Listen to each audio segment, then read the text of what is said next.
لا يستحق أن ينتمي إلى فريق مصر، لا يستحق أن ينتمي إلى المنتخب القومي المصري. هذا اللاعب هو ما يطلق عليه أنه أحد خرفان الإخوان، أحد خرفان الإخوان. هذا هو الذي أقصده. لا أدنس لساني ولا أزان حضراتكم باسمه.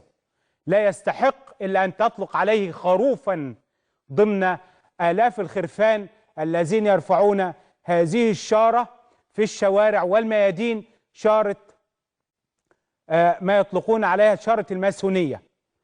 هذا لا يستحق.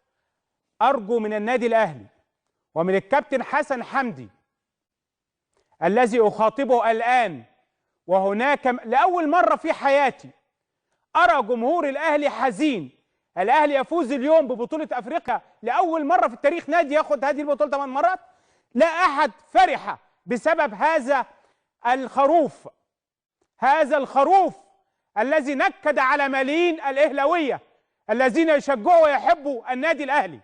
هذا الخروف الذي لابد أن يتخذ معه إجراء مماثل لإجراء لاعب الكونغو فو بشطبه من سجلات اتحاد الكرة ومن النادي الأهلي. وأحمل الأهلي مسؤولية ملايين المشجعين سيعتذروا تشجيع النادي الأهلي وسيجمدوا عضويتهم في النادي الأهلي بسبب هذا الخروف، لأن إدارة النادي الأهلي تعلم أن هذا الخروف كان في ربعة وكان متواجدا طوال أيام ربعة، وأصر المدرب اليوم أن يكون أحد اللاعبين. هذا الخروف نكد على الملايين، بدل أن يجلب الفرحة جلب لنا هذا الحزن وهذه الدماء. ولا أستطيع أن أتحدث الآن إلا بلسان الملايين.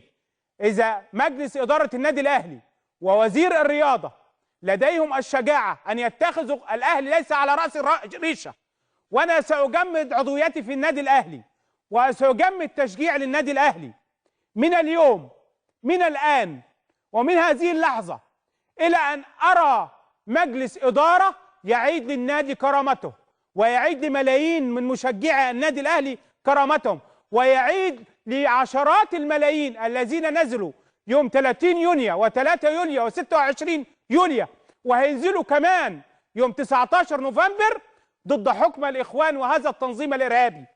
إذا النادي الأهلي ليس لديه الشجاعة يستقيل.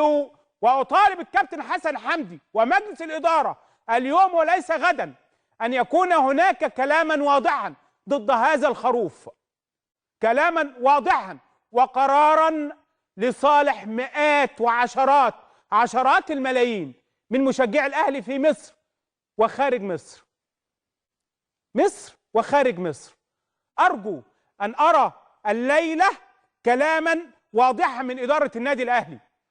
لا يستحق هذا الخروف، ليس رجلا ولكنه خروفا، من يبكي ويبكي الملايين لا يستحق إلا أن يكون هذا اللفظ الذي أقول عليه الآن، مثل باقي الخرفان الذين يقتلون في الشوارع. هذا واحد من الخرفان الذين قتلوا الطفل البريء أمس الأول. هذا واحد من الخرفان وتنظيمه الإرهابي هم الذين يقتلون في الشعب المصري. لا يستحق أن يكون بين النادي الأهلي من يرتدي فانيلة النادي الأهلي.